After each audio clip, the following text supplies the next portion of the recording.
এই 5 ওয়াক্ত নামাজ যে ব্যক্তিটা আদায় করবে সঠিক মতো মনোযোগ সহকারে, এটা হলো দিলের খোরাক, ঠিক না? আর দেহর খোরাক কি?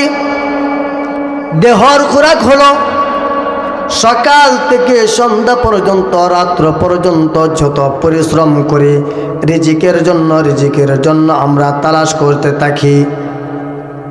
এই রিজিক যদি আমি যদি সকালবেলা যদি না খেয়ে যদি বাড়ির থেকে বের হয়, দুপুর বেলাও যদি না খাওয়া যায়, যদি রাত্রে বেলা যদি না খাওয়া যায়, তাহলে মাথাটা ঘুরাইতে থাকে খিদার যন্ত্রণা। কথা বলুন ঠিক কিনা? এ মুমিন মাথা ঘুরাইতে থাকে এক বেলা 2 বেলা খানা না খাইলে। কিন্তু তার থেকে আজ আমার রূহ মুবারক আছে, এই রূহকে আল্লাহ পাক রব্বুল আলামিন যখন সৃষ্টি করেছেন, আলাস্তু বিরব্বিকুম, আমি কি তোমাদের রব নই? কিন্তু আমি ডাক দিয়ে বলছিলাম ক্বালু বালা, হ্যাঁ আপনি তো আমাদের রব আল্লাহ, ঠিক কিনা? এরকম ভাবে আমি জবাব দিয়ে দিছিলাম। যখন জবাব দিয়ে দিছি তখন আল্লাহ তাআলা বলেন, বান্দা এখন তো তোমরা স্বীকার করে ফেলছ, এখন তোমাদেরকে 1 নাম্বার জগতের ভিতরে তোমাদেরকে রাইখা বলছে আলাস্তু বিরব্বিকুম, আমি কি তোমাদের রব নয়? আর আমি এই রূহানির জগতের ভিতরে ডাক দিয়ে বলছে ক্বালু বালা, হ্যাঁ আপনি তো আমাদের রব আল্লাহ। তারপরে যখন আল্লাহ পাক রব্বুল আলামিন 2 নম্বর জগতের ভিতরে পাঠাইলেন, রূহানি জগৎ হলো 5টা। রূহানি জগৎ কয়টা ভাই? 5টা। 1 নম্বর হইল রূহ জগৎ, যখন একত্রভাবে রূহকে সৃষ্টি করেছেন। 2 নম্বর জগৎ হলো মার গর্ভে জগৎ। কি জগৎ ভাই? মার গর্ভে জগৎ। মার গর্ভে জগতে যখন আসলেন তখন কিন্তু মার গর্ভ থেকে যখন তিল তিল করে বড় হলেন, আবার মার গর্ভে জগতের ভিতরে 3 প্রকারে থাকে। বলবেন কেমনে থাকে? যখন প্রথমে একটা সন্তান আসে তখন কিন্তু সোজা হয়ে থাকে, আর যখন আরেকটু বড় হয় তখন রুকু অবস্থায় থাকে, আর যখন আসার সময় সেজদা অবস্থায় আসে। বলে সুবহানাল্লাহ। আল্লাহ পাক রব্বুল আলামিন আপনাকে আমাকে পৃথিবীতে কিসের জন্য পাঠাইছেন? কারণ কি? আল্লাহ পাক রব্বুল আলামিন মহাগ্রন্থে আল কোরআন কারীমের ভিতর সুন্দর করে বলে দেন যে বান্দারে, আমি তোমাকে যে দুনিয়াতে পাঠাইছি কারণ কি জানোনি? একমাত্র আমার ইবাদত করার জন্য। আমার ইবাদত যদি করো তাহলে তোমার শুকরিয়া আদায় হবে। কারণ কি জানোনি বান্দা? আমি যে তোমাকে বানাইছি কি দিয়ে জানোনি? আমি তোমাকে তৈরি করতে যাই অনেক মেহনত করতে হয়েছে। যেরকম ভাবে আপনাকে আমাকে যখন তৈরি করেছেন আল্লাহ পাক রব্বুল আলামিন, মাটি, পানি, বাতাস, আগুন লাগছে, এই 4 প্রকার জিনিস, যে কোনো জিনিস, এই 4টা জিনিস আমি সইতে পারে। আবার কিন্তু এই জিনিসগুলো আমার উপকারের জন্য বানাইছেন। এইগুলো জিনিস, যত প্রকারের জিনিসগুলো আছে প্রত্যেকটা জিনিস আমার খাদেম হিসেবে আল্লাহ তাআলা বানাইছেন। কিন্তু বানানোর পরেও মাটি যে জিনিসটা আছে, মাটির পেটের ভিতরে কি আছে জানেন? গ্যাসের খনি আছে, স্বর্ণের খনি আছে, আরো বহু প্রকার জিনিসগুলো মাটির পেটে আছে। এইটা শুধু গোপন করে রাখি। কথা বলুন ঠিক কিনা? এই যে গোপন করে রাখে বন্ধুগণ, একদিন আমি যেই দিন দুনিয়া থেকে বিদায় নিয়ে চলে যাব, ওই বিদায়ের পরে কিন্তু আমার টাই হবে এই জমিনে এই মাটির ভিতরে, কথা বলুন ঠিক কিনা? আল্লাহ তাআলা যে আপনাকে আমাকে মাটি দিয়ে বানাইছেন, যে মাটি দিয়ে বানাইছেন সেই মাটির ভিতরে আপনি আমার আবার যাইতে হবে। আল্লাহ পাক রব্বুল আলামিন বলেন, মিনহা খালাকনাকুম ওয়া ফিহা নুঈদুকুম ওয়া মিনহা নুখরিজুকুম তারাতান উখরা। আল্লাহ তাআলা বলেন, বান্দারে আমি তোমাদেরকে যে মাটি দ্বারা বানাইছি সেই মাটির ভিতরে আবার তোমাদের যাইতে হবে। কিন্তু তুমি যে দুনিয়াতে আসছো, আমি প্রথমে বলছিলাম যে আপনাদেরকে আমাদেরকে দুনিয়াতে পাঠাইছেন কিসের জন্য? রবের ইবাদত করার জন্য। আর এই কবরটা যে আছে, যে মাটির নিচে আপনি আমি যাব, সেই মাটির ভিতরে যাইতে হলে আপনার আমার আগের থেকেই তৈরি করতে হবে নেক আমল, কথা বলুন ঠিক কিনা? নেক আমল যদি না থাকে তাহলে কবর কিন্তু কাউকে চিনবে না। নেক আমল কি? আল্লাহ পাক রব্বুল আলামিন বলেন, আল্লাহ পাক রব্বুল আলামিন মহাগ্রন্থ আল কোরআনে কারীমের ভিতরে বলেন, ইন্নাল্লাযীনা আমানু ওয়া আমিলুস সালিহাতি কানাত লাহুম জান্নাতুল ফিরদাউসি নুজুলা। আল্লাহ পাক রব্বুল আলামিন বলতেছেন, যারা ঈমান আনয়ন করবে, আমলে সালেহ করবে, যারা নেক আমল করবে, যারা আমলে সালেহ করবে, তাদের জন্য একটা আমি পুরস্কার রাখছি, সেটা হলো জান্নাত। চিৎকার করে বলেন না সুবহানাল্লাহ। নেক আমল ছাড়া আপনি আমার কিন্তু জান্নাতে যাওয়া যাবে না বন্ধুগণ।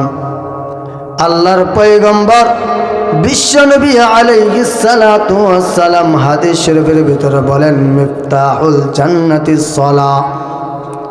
আল্লাহর পয়গম্বর বলেন, মিফতাহুল জান্নাতিস সালাহ, যে নামাজটা হলো জান্নাতের চাবি। নামাজ কিসের চাবি? আওয়াজ করে বলেন, নামাজ কিসের চাবি? নামাজ হলো জান্নাতের চাবি। আবার আল্লাহর পয়গম্বর বিশ্বনবী আলাইহিস সালাতু ওয়াস সালাম অন্য আরেকটি হাদিসের ভিতরে বলেন, ক্বালান নবী সাল্লাল্লাহু আলাইহি ওয়াসাল্লাম, আল্লাহ পাকের পয়গম্বর বিশ্বনবী আলাইহিস সালাতু ওয়াস সালাম বলেন, আউয়ালু মা ইউহাসাবু বিহিল আবদু ইয়াউমাল কিয়ামাতিস সালাহ। কাল কিয়ামতের ময়দানে সর্বপ্রথম নামাজের হিসাব হইবে।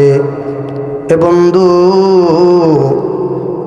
আপনাদের এলাকার নাম কিন্তু শান্তিপুর। যেরকম ভাবে নামটা শান্তিপুর, ঠিক তেমনি ভাবে কবরে শান্তিতে থাকতে চান কারা কারা?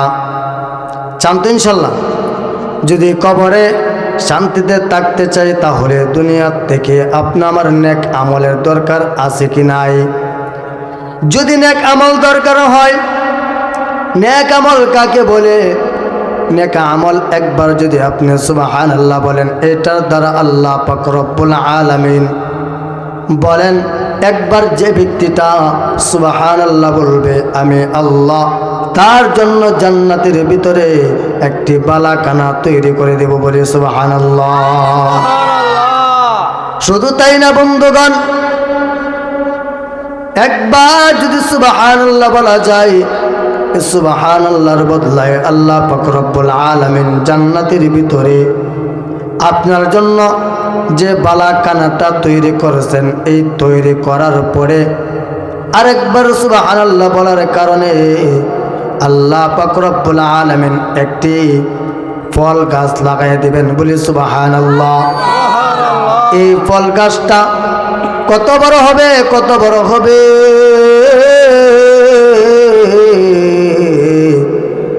এই ফল গাছের নিচে আপনাকে একটি তেজি একটি গোড়া দিবে।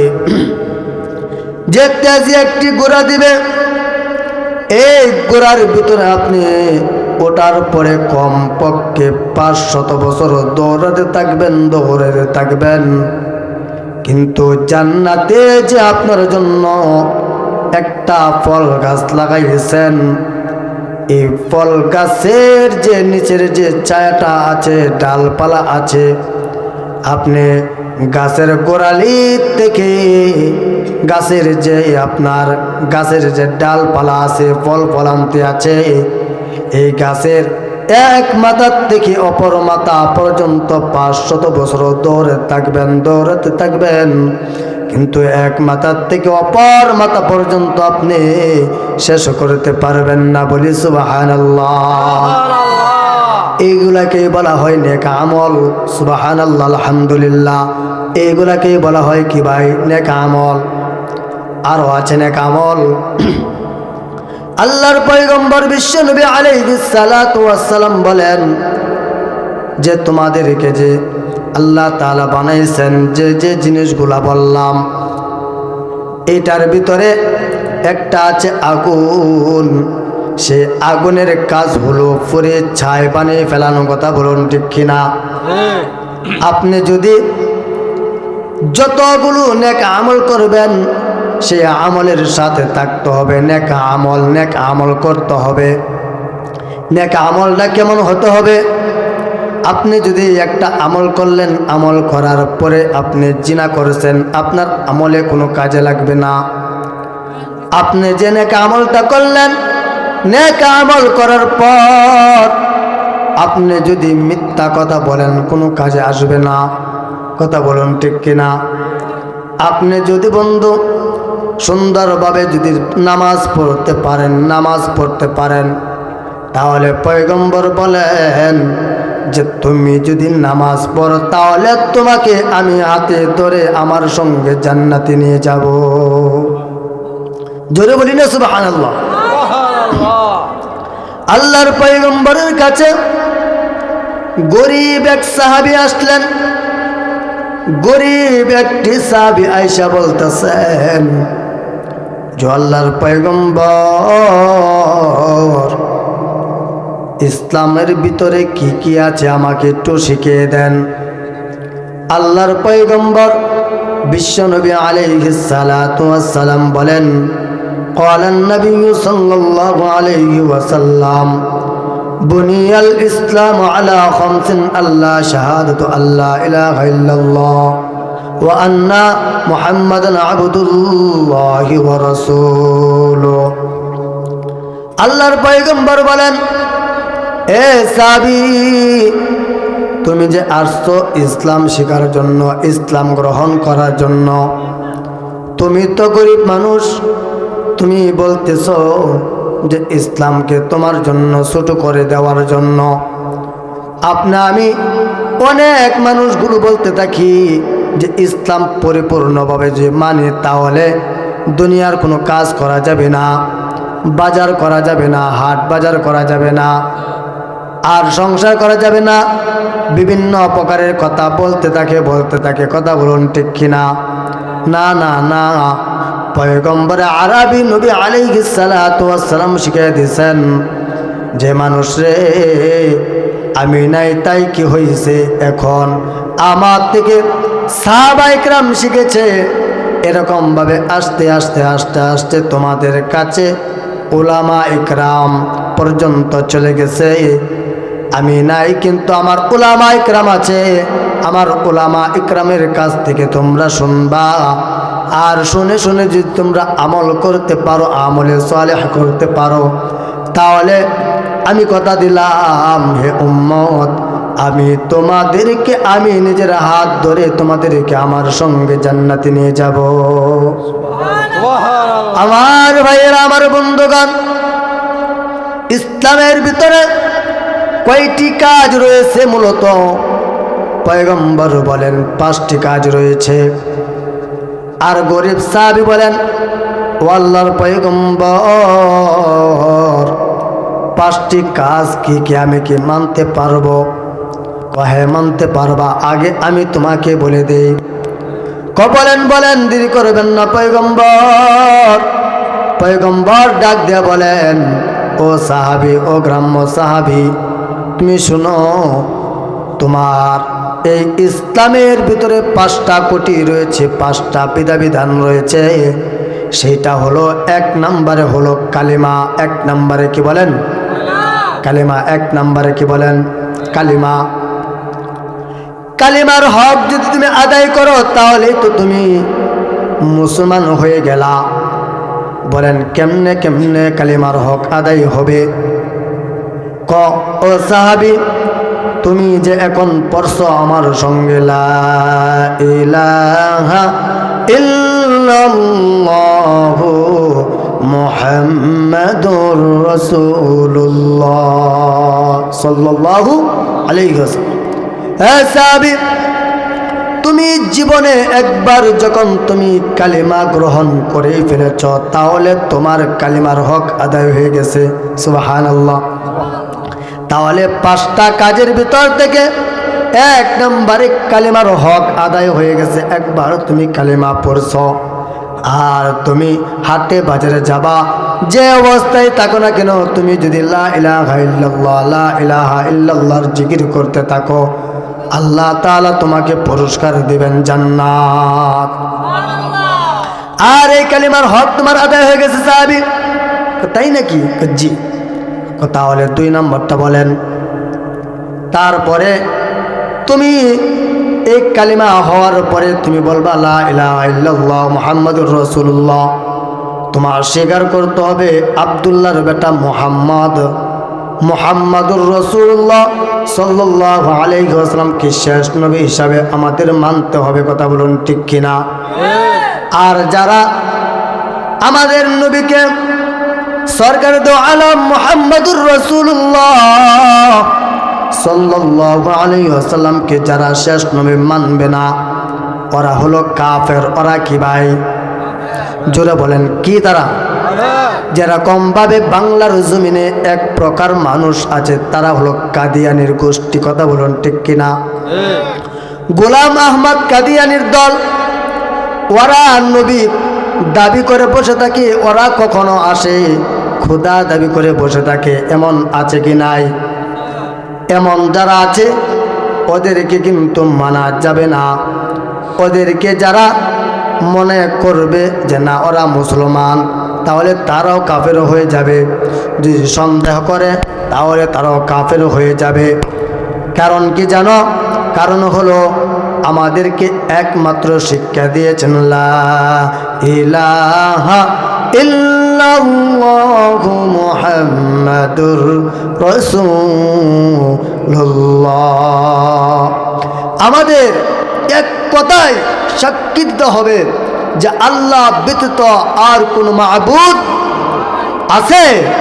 আল্লাহ ব্যতীত আর কোন মাবুদ আছে? কোন যদি আস্তিক নাস্তিকের বাচ্চারা যদি আপনি আমার প্রভুকে নিয়ে যদি কখনো গালি দেয়, তাহলে হক্কানি উলামায়ে কেরাম যখন ডাক দেবে জমিনে চিটে আসো, তোমাদের যা কিছু আছে তোমরা সব কিছু নিয়ে বের হও, তখন আপনারা নামতে রাজি আছেন তো? ইনশাআল্লাহ থাকতে হবে, জিহাদ করতে হবে, রবকে এক রব মেনে স্বীকার করতে হবে। কথা বলুন ঠিক কিনা? তারপরে আসেন 1 নাম্বার জিনিস চলে গেল 5টার থেকে। তা 2 নাম্বার কি? আল্লাহর পয়গম্বর বিশ্বনবী আলাইহিস সালাতু ওয়াস সালাম বলেন, বুনিয়াল ইসলাম আলা খামসিন, আল্লাহ শাহাদাতু আল্লা ইলাহা ইল্লাল্লাহ ওয়া আন্না মুহাম্মাদান আবদুল্লাহি ওয়া রাসূলুহু ওয়া ইকামিস সালাহ। তোমরা নামাজ আদায় করো। কি আদায় করো ভাই? কি আদায় করো? জোরে বলেন। নামাজ। 2 নাম্বার হলো এটা। আর এই 2 নাম্বার কাজটাই কিন্তু সবচেয়ে বেশি কঠিন, ঠিক কিনা? নামাজ এটাই পড়াটা খুব কঠিন হয়ে যায়। বলবেন হুজুর কেমন কঠিন? কেমন কঠিন? কঠিন হইল এখন এই যে শীতের দিন, কিছু আছে মুরব্বী যারা নামাজ পড়ে, কষ্ট করে হইল নামাজটা আদায় করে। আর নামাজ হলো মুমিনের ভিতরে আর কাফেরের ভিতরে পার্থক্য হলো নামাজ। কথা বলুন ঠিক কিনা? মুমিন বান্দা নামাজ আদায় করতে পারে, আর বেঈমান কাফেররা নামাজ আদায় করতে পারে? জোরে বলেন, পারে না। যারা মুমিন তারাই শুধুমাত্র নামাজটা আদায় করতে পারে। সুবহানাল্লাহ। তারপরে এই নামাজ যদি কেউ যদি 5 ওয়াক্ত নামাজকে কেউ যদি আঁকড়ে ধরতে পারে তাহলে সে সফল কাম। বলুন সুবহানাল্লাহ। বলেন নামাজ কয় ওয়াক্ত ভাই? জোরে বলেন, নামাজ কয় ওয়াক্ত? নামাজ হলো 5 ওয়াক্ত। এই নামাজ 5 ওয়াক্ত নামাজ, এই 5 ওয়াক্ত নামাজ যে ব্যক্তিটা আদায় করবে সঠিক মতো মনোযোগ সহকারে, এটা হলো দিলের খোরাক, ঠিক না? আর দেহর খোরাক কি? দেহর খোরাক হলো সকাল থেকে সন্ধ্যা পর্যন্ত, রাত্র পর্যন্ত যত পরিশ্রম করি রিজিকের জন্য আমরা তালাশ করতে থাকি। এই রিজিক যদি আমি যদি সকালবেলা যদি না খাইয়ে যদি বাড়ির থেকে বের হয়, দুপুর বেলাও যদি না খাওয়া যায়, যদি রাত্রে বেলা যদি না খাওয়া যায়, তাহলে মাথাটা ঘুরাইতে থাকে খিদার যন্ত্রণা। কথা বলুন ঠিক কিনা?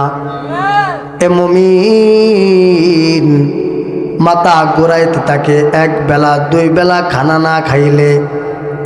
কিন্তু তার থেকে আজ আমার রূহ মুবারক আছে, এই রূহকে আল্লাহ পাক রব্বুল আলামিন যখন সৃষ্টি করেছেন, আমি কি তোমাদের রব নই?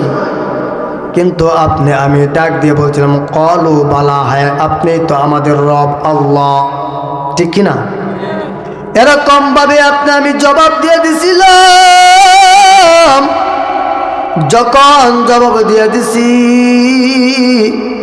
তখন আল্লাহ তাআলা বলেন, বান্দা এখন তো তোমরা স্বীকার করে ফেলছ, এখন তোমাদেরকে 1 নাম্বার জগতের ভিতরে তোমাদেরকে রাইখা বলছে আলাস্তু বিরব্বিকুম, আমি কি তোমাদের রব নয়? আর আমি এই রূহানির জগতের ভিতরে ডাক দিয়ে বলছে ক্বালু বালা, হ্যাঁ আপনি তো আমাদের রব আল্লাহ। তারপরে যখন আল্লাহ পাক রব্বুল আলামিন 2 নাম্বার জগতের ভিতরে পাঠাইলেন, রূহানি জগৎ হলো 5টা। রূহানি জগৎ কয়টা ভাই? 5টা। 1 নাম্বার হইল রূহ জগৎ, যখন একত্রভাবে রূহকে সৃষ্টি করেছেন। 2 নাম্বার জগৎ হলো মার গর্ভে জগৎ। কি জগৎ ভাই? মার গর্ভে জগৎ। মার গর্ভে জগতে যখন আসলেন তখন কিন্তু মার গর্ভ থেকে যখন তিল তিল করে বড় হলেন, আবার মার গর্ভে জগতের ভিতরে 3 প্রকারে থাকে। বলবেন কেমনে থাকে? যখন প্রথমে একটা সন্তান আসে তখন কিন্তু সোজা হয়ে থাকে, আর যখন আরেকটু বড় হয় তখন রুকু অবস্থায় থাকে, আর যখন আসার সময় সেজদা অবস্থায় আসে। বলে সুবহানাল্লাহ। এই 3 ভাবে মার গর্ভের থেকে আসা পর্যন্ত 3 ভাবে আসতে হয়। একটা হলো প্রথম যখন আসে গর্ভে তখন সোজা হয়ে থাকে, আর যখন আস্তে আস্তে তিল তিল করে বড় হয় তখন বান্দাটা রুকু অবস্থায় থাকে, মাঝে মাঝে রুকু অবস্থায় হয়ে যায়। আবার যখন মার গর্ভের থেকে দুনিয়াতে আসে তখন সেজদারত অবস্থা আছে। বলি সুবহানাল্লাহ। আমার ভাইয়েরা, আমার বন্ধুগণ, রূহানি জগতের ভিতরে 2 নম্বর জগৎ হলো মা গর্ভে জগৎ। মার গর্ভের থেকে যখন দুনিয়াতে আল্লাহ তাআলা পাঠাইতে চায় তখন আমি বলছিলাম যে না না না, আমরা যাব না এত বড় একটি জায়গা থেকে। কথা বলুন ঠিক কিনা? কিন্তু আল্লাহ তাআলার হুকুম মতো আল্লাহ তাআলা বলছেন যে না, তোমার মার গর্ভে জগৎ তো মাত্র অল্প কিছু, আর তোমাকে এখন যে জায়গাটা পাঠাবো এই জায়গাটা অনেক বড়। কথা বলুন ঠিক কিনা? যখন বাচ্চাটা দুনিয়াতে আসে, আসার পরে যখন কিছুদিন সময় চলে যায়, 2-4 মাস 10 মাস হয়ে যায়, তখন ছেলেটা আর নিজের মার কোলে শুধু থাকে না, নিজের মার কাছ থেকে বাবার কোলে চলে যা, বাবার কাছ থেকে বোনের কোলে চলে যা, বোনের কোলের কাছ থেকে কাকার কোলে চলে যা। এরকমভাবে যত আত্মীয় স্বজন আছে তার কারো জায়গায় ভালো লাগে না, তিল তিল করে বড় হতে থাকে, বড় হতে থাকে। যখন বড় হয়ে যায়, বড় হওয়ার পর তার আর গাজীপুর ভালো লাগে না, তার আর শান্তিপুর ভালো লাগে না, সে চলে যায় কোথায়? আমেরিকা চলে যা, সে আবার কোথায় চলে যা? সৌদি আরব চলে যা। সে বাংলাদেশে থাকতে ভালো লাগে না, সে আবার সৌদি আরব চলে যাবে।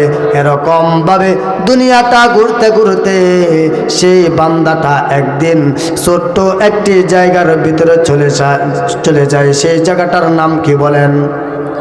জুড়ে বলেন। কবর। সেই কবরের ভিতরে যাইতে হইলে আপনি আমার কি লাগবে ভাই? নেক আমল। কি আমল ভাই? নেক আমল। তাহলে 2 নম্বর জগৎ থেকে আসলাম আমরা 3 নম্বর জগৎ। কয় নম্বর জগৎ? দুনিয়াটা হলো 3 নম্বর জগৎ। দুনিয়াটা কয় নম্বর জগৎ ভাই? 3 নম্বর জগৎ। এই 3 নম্বর জগতে আসার পরে এই দুনিয়াতে কিন্তু পাঠাইছেনি একমাত্র রবের ইবাদত করার জন্য। কথা বলুন ঠিক কিনা? এই রবের ইবাদত করার পরে যে জগৎটা আছে, আরো 2টা জগৎ আছে। সেই 2টা জগতের নাম হলো, একটা জগতের নাম হলো কবর, আরেকটা নাম হলো তার হাসর। এই 2টা জায়গার ভিতরে প্রথম মঞ্জিল হলো কবর। কথা বলুন ঠিক কিনা? এই কবরে যখন আপনাকে দুনিয়া থেকে যখন আপনি চলে যাবেন, জানাজা নামাজ পড়াবে। জানাজা নামাজ পড়ানোর সঙ্গে সঙ্গে দেখবেন আপনি যখন চলে যাবেন, আপনার পাশে আপনার বাড়িতে লোকের অভাব নাই, আপনার পাশে আত্মীয় স্বজনের অভাব নাই। মৃত ব্যক্তিরা মনে করবে যে হাই হাই, এইটাই মনে হয় আমার, এই এতগুলো লোক সবাই মনে হয় আমার সাথে যাবে, আমার সাথে যাওয়া, আমার কোনো ভয় নাই। এরকম একটা তার দিলের ভিতরে থাকতে থাকে, তার রুহটা বলতে থাকে। কিন্তু যখন জানাজা নামাজটা পড়ে, জানাজা নামাজের আগে আগে কি করে? আরো কিছু কাজ করে, কি করে না? সেই কাজটা কি করে? কিছু লোকজন বড়ই গাছে চলে যায় বড়ই পাতা পাড়ার জন্য, আবার একদল চলে যায় বড়ই পাতার করার জন্য, আরেক দল চলে যায় গরম পানি করার জন্য, আরেক দল চলে যায় বাঁশ জারে বাঁশ কাটার জন্য, আরেক দল চলে যায় বাজারে দোকানে যায় কিসের জন্য? কাফন কেনার জন্য। কথা বলুন ঠিক কিনা? ঠিক তেমনি ভাবে কয়েকটা দল হয়ে যায়। যখন বন্ধুগণ একে আলাদা আলাদা হয়ে যায়, গোসল শেষ হয়ে গেল, গোসল যখন আপনাকে গোসল করাইতে যাবে, যখন 4 জন বা 5 জন বা 3 জন বা 2 জন, যে কয়জন যাবে আপনি মনে করবেন ওরাই কি আমাকে যে গোসল দিতেছে, ওরাই মনে হয় সবচেয়ে বেশি আপন, এরকমটা মনে করবেন। কিন্তু না, তারাও কিন্তু আপনার আপন না। যারা আপন, যে আপন তিনি হলেন কে? আল্লাহ। সবচেয়ে বড় আপন যে তিনি কে? আল্লাহ। কিন্তু তারা যখন আপনাকে দাফন কাফনের ব্যবস্থা করবে, সাদা কাফনে কাফন পরাবে, সাদা কাফনে কাফন পরানোর পরে আপনাকে চকলেটের মতো বান দেবে। চকলেট তো 2 মোড়ন দেয়া থাকে, কিন্তু আপনাকে তো চকলেট বানাবে না, চকলেট থেকেও আরো কঠিন থেকে কঠিন 3টা বান দেবে। মাথার উপরে একটি বান থাকবে, মাজায় একটি বান থাকবে, আবার কি পায়ের নিচে একটি বান থাকবে। লোকেরা চিরিয়ালে আসবে, সেই দিন আর নাম থাকবে না আব্দুর রহমান, আব্দুল কুদ্দুস, এরকম নাম থাকবে না। নামটা থাকবে কি? ওই বাড়ির অমুক মিয়া মারা গেছে, লাশটা এখানে দেখি। এই ভাই লাশটা দেখাও দেখি। লাশটাকে দেখাবে, হাই গায় ঠিক তেমনিভাবে অনেকগুলো লোক থাকবে, ছেলে মেয়ে থাকবে, চোখের পানিগুলো জড়ো জড়ো করে ছাড়বে, ছেড়ে তাদেরকে আত্মীয় স্বজনে নিয়ে খাওয়াবে। আপনি যখন মারা যাবেন আপনার ছেলে মেয়ে আপনার বাড়িতে বসে কিন্তু খাবে। অথচ সকালে মারা গেছেন বা রাত্রে মারা গেছেন, রাত্রের থেকে 3 ঘন্টা 2 ঘন্টা 2.5 ঘন্টা বা 2 দিন বা 3 দিন কান্নাকাটি করবে, কিন্তু খাওয়া কি বন্ধ হবে নাকি? খাওয়া বন্ধ হবে? খাওয়া বন্ধ হবে না। খাওয়া যখন বন্ধ হবে না, তাহলে বুঝেন তো আপনার কবরে কেউ যাবে নাকি? আপনার কবরের সাথে কেউ যাবে না, আপনার কবরে কেউ যাবে না। যে দল চলে গেছে আপনার বড়ই গাছ পাতার জন্য, সে পাতা নিয়ে আসবে, গরম পানি করবে, গরম পানি নিয়ে দিবে, গোসল করাবে। আবার যখন আপনাকে কাঠের ভিতরে উঠাইয়া 3 জন বা 4 জন, 5 জন, 6 জন, এরকম ভাবে 2 জন করে 6 জন আপনাকে কাঁধে নিবে। কাঁধে নিয়ে আপনাকে নিয়ে যাবে মাঠে জানাজার নামাজ পড়ানোর জন্য। এবার এইদিকে মনোযোগ, অন্যদিকে আর মনোযোগ দিবেন না। অল্প সময়ে কিছু কথা বলবো, মোজাকারা করবো আপনাদের সঙ্গে। একটু কথাগুলো দিলের কান দিয়ে শুনবো ভাই, কথাগুলো মনোযোগ দিয়ে শুনেন। আপনাকে আমাকে যখন লাশটাকে নিয়ে চলে যাবে মসজিদের আঙ্গিনায়, ইমাম সাহেব চলে আসবে বিভিন্ন এলাকার থেকে। আপনাকে যখন মাইকিং করা হবে, ওই শান্তি পাড়ার এমন একজন ব্যক্তি দুনিয়ার থেকে বিদায় নিছে, অমুক সময় তারা জানাজা নামাজ হবে। বিভিন্ন জায়গার থেকে, বিভিন্ন এলাকার থেকে আত্মীয় স্বজনগুলো আসবে জানাজা নামাজের পড়ার সময়। তখন আপনি বলতে থাকবেন, এই যে দেখো কত মানুষগুলো আমাকে দেখতে আসছে, ওরাই মনে হয় আমার আপন, ওরাই মনে হয় আপন। না না না, আপনাকে জানাজা নামাজ পড়ানো শেষ হবে, আবার কাঁধে নিয়ে আপনাকে যখন কবরস্থানে নিয়ে যাবে, কবরে যখন 2 জন বা 3 জন নামবে, নামার পরে দেখবেন আপনি বলতে থাকবেন, এ রে আমাকে কই নিয়ে যাস, আমাকে কই নিয়ে যাস, আমাকে নিস না। কিন্তু তারপরেও দেখবেন যে আপনার সঙ্গে অনেক মানুষগুলো থাকবে, কিন্তু আপনার শুধু বলতে থাকবেন, এইগুলা মনে হয় আমার আপন, এইগুলাই আমার আপন, আর সবে আমার পর। এরকম ভাবে আপনার চিন্তা জল্পনা কল্পনা থাকবে। কিন্তু কবরে যখন নামাবে, যখন কাঠটা সরে ফেলবে, আপনার মনে করবেন, হাই রে হাই, এত সময় ধরে বলতেছি ওরা আমার আপন আর সবাই আমার পর, কিন্তু এখন দেখি যে আমার এই 2 জন বা 3 জন ব্যক্তি ছাড়া আর কোনো আমার আপনজন নয়। এ বন্ধুগণ, দেখবেন 2 জন 3 জন থেকে একজন উঠে গেছে। হাই 3 জন না দেখলাম, 3 জনের থেকে আবার একজন কেমনে ওইটা ঘিলি রে বেমান, তুই আমার কাছ থেকে কতই তো টাকা কিনেছিস, কতই তোকে মজা খাওয়াইছি, কত কিছুই তো তোকে বসন পুরাণ করেছি, এখন তুই উঠে গেলে। এখন আপনার মনটা এরমন ভাবে বলতে থাকবে, একে 3 জন উঠে পড়বে। উঠে পড়ার পর আপনি বলবেন, আমাকে কেন বাঁশ দেওয়ার পরে আপনার উপরে চাটকি দিবে, চাটকি দেওয়ার পরে আপনাকে মাটি দিবে। মাটি দেওয়ার পর মাটি যখন দিয়ে দিবে, তখন আপনি বলবেন, হাই ঘাই, এই যে আমার ছেলেটাও এখন ছিল, কিন্তু এখন মাটি দেওয়া চলে গেল। এত কষ্ট করে তোরে আমি লালন পালন করেছি, আমি নিজে না খাইয়ে তোরে খাওয়াইছি রে সন্তান, তোরে আমি এত কিছু খাওয়াইছি, আমি নিজে একদম সিরা একটি শার্ট পরছি, কিন্তু তোরে আমি সিরা শার্ট পরাই নাই। আমি নিজে সিরা লুঙ্গি পরছি, কিন্তু সন্তান তোরে আমি সিরা লুঙ্গি পরাই নাই, প্যান্টটা পরাই নাই। এখন তুই আমার পর হয়ে গেলি, 40 কদম পর্যন্ত যখন সামনে অগ্রসর হয়ে যাবে, আমি কবর থেকে চিৎকার করতে থাকবো, এরে আমাকে কই তুই যাস। যদি ইমানদার হন, যদি আমলে সহলে আপনার সঙ্গে থাকে, তাহলে আপনার সঙ্গে কবরের ভিতরে ভালো আচরণ হবে। আর যদি আপনার নেক আমল যদি না থাকে, ইমান যদি না থাকে, তাহলে কিন্তু কবরের জায়গাটা ভালো না। কথা বলুন ঠিক কিনা? কবরের জায়গা ভালো? কবরের জায়গাটা ভালো না। ওই কবরের ভিতরে মুনকার নকির ফেরেশতা আসবে। আসার পরে পরে আপনাকে জিজ্ঞাসা করা হবে মার রব্বুকা, আপনি আমার জবাব দিতে হবে কি জানেন? রব্বি আল্লাহ। ঠিক না? যখন রব্বি আল্লাহ যদি বলতে পারেন তাহলে আপনার সঙ্গে ভালো আচরণ করা হবে। আর যদি আপনি বেঈমান হন তাহলে কিন্তু কবর জায়গাটা কিন্তু আপনার সঙ্গে খাতির করবে না। আর যারা আসবে তাদের চেহারাগুলো ভয়ঙ্কর হবে। দুনিয়াতে অনেক জায়গায় দেখা যায় নীল রঙের গুলা কিছু পানি থাকে, পুষ্কুনি থাকে কিনা?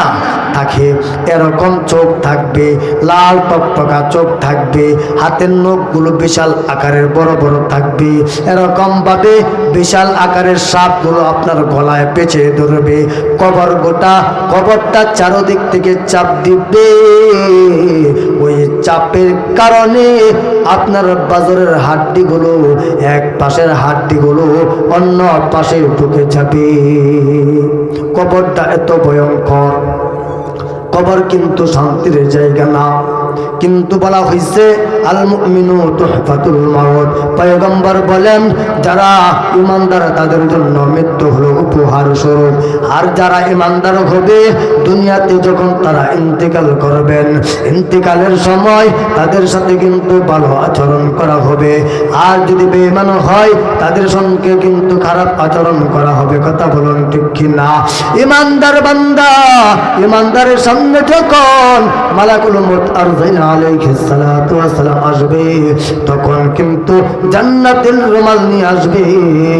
আর যে ব্যক্তিরা বেঈমান থাকবে ওই বেঈমানের সময়, বেঈমানের যখন জান কবজ করবে তখন দেখবেন ওই যে কবরের কথা বলছিলাম যে ফেরেশতাগুলো আসবে, ওই ফেরেশতাগুলো চোখ থাকবে বিশাল আকারের বড় বড়, হাতের নখ থাকবে বড় বড়, বিভিন্ন অঙ্গি ভঙ্গিমা করে আসবে। আপনি ডরাইতে আপনার চোখ বের হয়ে যাবে, আপনি পায়খানা করে দিবে, পেশাব করে দিবে। এমন লোক দেখছেন কি দেখছেন না? দেখেন নাই? আমি দেখছি। বেঈমান যখন মারা যায় তাদের বহু কষ্ট হয়। কেমন কষ্ট হয় জানেননি? তাদেরকে পায়ের থেকে যখন মালাকুল মউত টান দিবে হাঁটু পর্যন্ত নিয়ে আসবে, রূহটাকে বের করে হাঁটু পর্যন্ত যখন নিয়ে আসবে, হাঁটু থেকে আয়না এমন ভাবে চাপ দিবে সে কলিজা গোলা ছেড়ে যাবে, জার হয়ে যাবে। হাঁটু থেকে মাজা পর্যন্ত নিয়ে আসবে রূহটাকে, মাজায় এনে এমন চাপ দিবে মাজার হাড্ডিগুলো ছুটে যাবে, সোজা হয়ে যাবে। তারপরে যখন এখান থেকে আপনার বুক বরাবর আনবে, এই জায়গায় আনিয়া বেঈমানকে এত পরিমাণ কষ্ট দিতে থাকবে, আস্থা দিতে থাকবে, এরকম ভাবে ভয় দেখাতে থাকবে। ওই যে তুমি যে জায়গায় রওনা দিচ্ছ সেই জায়গাটা কিন্তু কঠিন ভয়ঙ্কর। বেঈমান তুই আজকে আয়, তুই যে এত নাফরমানি করেছস, আল্লাহ তাআলার এত নিয়ামত খাইছস, খাওয়ার পরেও তুমি কেন নাফরমানি করেছস? আজকে দেখাবো মতর মজা। নাফরমানির মজা দেখায় দিবে। নাফরমানি যখন কবরের ভিতরে যাবে তার সাথে ওই যে বলছিলাম যে আচরণটা করা হবে, এই আচরণগুলো করা হবে। তাকে সাপগুলো পেঁচাইয়া ধরবে, বিভিন্ন জায়গা থেকে সাপ চলে আসবে, সাপগুলো পেঁচাইয়া ধরবে, টংসং করতে থাকবে। সাপে কাটবে রে গর্জ মারবে রে, ঘটি না যাব হইবে শুনো বেনামাজির কবরে। সাপে কাটবে রে গর্জ মারবে রে, ঘটি না যাব হইবে শুনো বেনামাজির কবরে। ঠিক না? বেনামাজির কবরে সাপ থাকবেই থাকবে। আর যদি নামাজি হয় তাহলে তার সাথে কি এরকম আচরণ করা হবে? সাপ থাকবে না।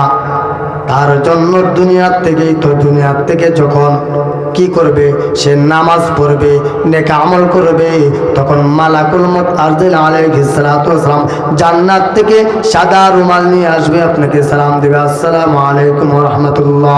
হে আল্লাহর বন্ধু আল্লাহ তাআলার কাছে তোমাকে যাইতে বলছে, তুমি তোমাকে নিতে চাই, আর আপনি বলবেন যে যাও যাও ছেড়ে দাও, দরজাগুলো ছেড়ে দাও, তোমাকে আমি নিয়ে যাব।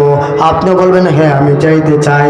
আর ওই যে আল্লাহর পয়গম্বর বিশ্বনবী আলাইহিস সালাতু ওয়াস সালাম বলেন আল মুমিনু তুহফাতুল মাউত, আর মৃত্যুটা হলো মুমিনের জন্য উপহার স্বরূপ। সুবহানাল্লাহ। আমার ভাইরা, আমার বন্ধুগণ, নামাজ তারপরে 2 নাম্বার যে চলে গেল। 1 নম্বরে কি বলছিলাম বলেন তো দেখি? 1 নম্বরে বলছিলাম লা ইলাহা ইল্লাল্লাহ মুহাম্মাদুর রাসূলুল্লাহ। এটা আমাদের এক বাক্য সাক্ষ্য দিতে হবে আল্লাহ ছাড়া, আল্লাহ ব্যতীত আর কোনো মাবুদ নাই। আর আল্লাহর পয়গম্বর বিশ্বনবী আলাইহিস সালাতু ওয়াস সালাম বলেন আমাদের শেষ নবী, আখির নবী। কথা বলুন ঠিক কিনা? আর হলো 2 নাম্বার যে জায়গাটা, সেই জায়গাটা হলো নামাজ আপনি আমার আদায় করতে হবে। কথা বলুন ঠিক কিনা? তারপরে আসেন কি বলছেন আল্লাহর পয়গম্বর বিশ্বনবী আলাইহিস সালাতু ওয়াস সালাম।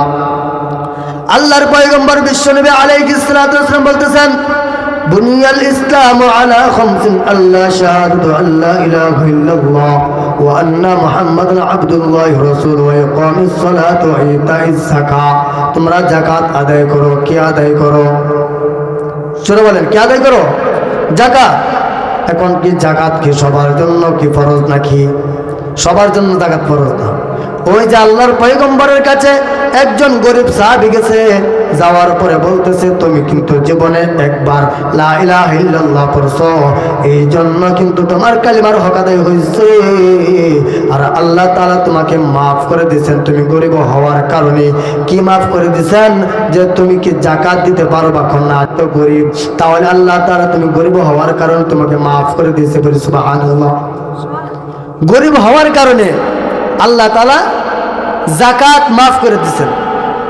তারপরে কি ওয়াল হাজ্জি ওয়াস সাওমি রমাদান, তুমি হজ করবা। যার সামর্থ্য আছে হজ করার মতো তাকে বলছে হজ করার জন্য। সাহাবীকে বলতেছেন ও সাহাবী, তুমি গরিব হওয়ার কারণে তোমার হজ করতে হবে না, তোমার হজ করতে হবে না। তাই নাকি? হ্যাঁ। তারপরে যে ওয়াল হাজ্জি ওয়াস সাওমি রমাদান, যে রমাদান মাসে তোমার রোজা রাখতে হবে। 5 নাম্বার কি ভাই? রমজান মাসে রোজা রাখতে হবে। রমজান মাসে রোজা কি তুমি রাখতে পারবা না? হ্যাঁ পারবো। বছরে মাত্র 1 মাস রোজা রাখতে পারবা? হ্যাঁ পারবো। তাহলে কি আল্লাহ তাআলা এই 5টা কাজের ভিতরে প্রথম একবার বলছি লা ইলাহা ইল্লাল্লাহ, তাতে আল্লাহ তাআলা কালিমার হক আদায় হয়ে গেছে। আর 2 নাম্বার যে কাজটা সেটা হলো নামাজ আদায় করা। 3 নাম্বার কি? ওয়াল হাজ্জি ওয়া সাওমি রমাদান, যাকাত দেওয়া। ওয়াল হাজ্জি ওয়া সাওমি রমাদান, যে হজ করতে হবে, এবং কি জীবনে যে যতবার আসবে প্রত্যেকটা মাসে মাসে রোজা, সে রোজা রাখতে হবে। যদি এটা হয় তাহলে কি দিবেন? আল্লাহর পয়গম্বর বলেন যে বান্দারে এ সাহাবী, তুমি যদি এই 5টা কাজ করতে পারো তাহলে 5টার ভিতরে 3টা আল্লাহ তাআলা তোমাকে ক্ষমা করে দিবেন। ক্ষমা করে দিবেন। ক্ষমা করার পরে এখন যে কাজটা সেটা হলো তুমি মাত্র শুধু নামাজটাকে তুমি চালু রাখবা। তাহলে কি দিবেন আল্লাহ? আল্লাহ তাআলা যা দিবেন তো দিবেনই, আর আমি তোমাকে বলতেছি যারা 5 ওয়াক্ত নামাজ আদায় করবে আমি এইভাবে হাতে ধরে তোমাকে জান্নাতে নিয়ে যাবো। বলেন সুবহানাল্লাহ। যাই হোক বন্ধুগণ, হুজুর চলে আসছে, কোন হুজুরে আলোচনা করবেন।